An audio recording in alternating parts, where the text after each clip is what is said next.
Truth is stranger than fiction. If you don't believe it, just ask Zaxby's co-founders, Zach McElroy and Tony Townley. While countless businesses are born in a boardroom, poring over financial statements with a suit and tie crowd questioning every move, theirs was born on a basketball court, discussing future possibilities over foul shots and the occasional three-pointer.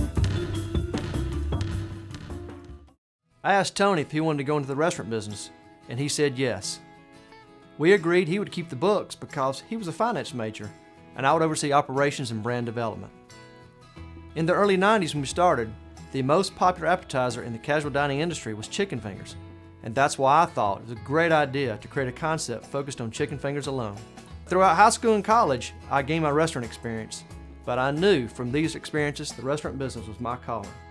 Fortunately, Tony was aware of a location in Statesboro that would be ideal for our first restaurant. All we needed now was money. I put my music career on hold and sold my drums for $8,000, and Tony matched it. So we took our $16,000 to start our first store called Zax in 1990. Recognizing that recipes were required, Zach stocked up on spices and concocted sauce after sauce until he stumbled on the ones that, to this day, keep bringing customers back for more. With location, financing, and recipes in hand, the first Zax was up and running, with Zach and Tony committed to offering quality chicken fingers and wings. The secret to their success was how they prepared everything to order.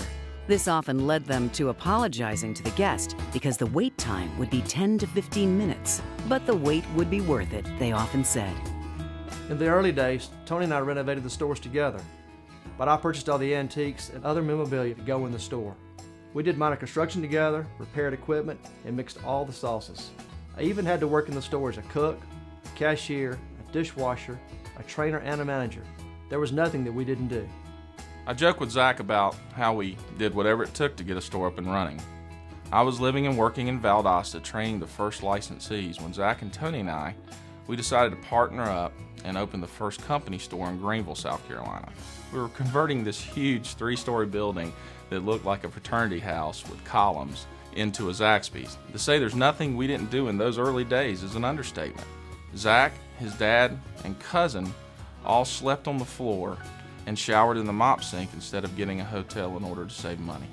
Despite dizzying days, they kept late hours too, traveling to stores after closing to mix batch after batch of the secret proprietary sauces they invented. When we were going to open a new location in a new town, people often asked me if we were going to have burgers, fish, or steaks on the menu.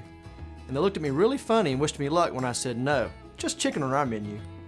To Zach, Tony, and Robert, who was completing his management degree in Valdosta when he joined the team as a cook in Zaxby's third store, Zaxby's was about much more than just chicken.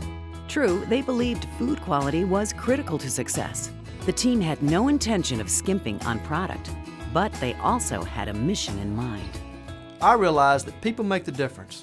With the right people, what you can achieve is limitless.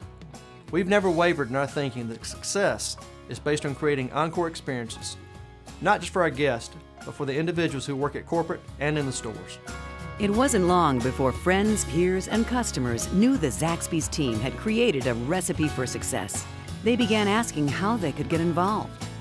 When we started, we were more than just a franchisor.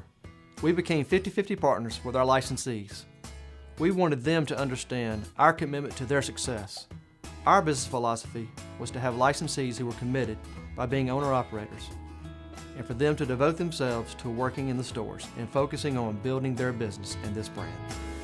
Some of those early openings clearly showed Zaxby's dedication to its licensees, as well as the company's willingness and passion for going the extra mile to achieve success.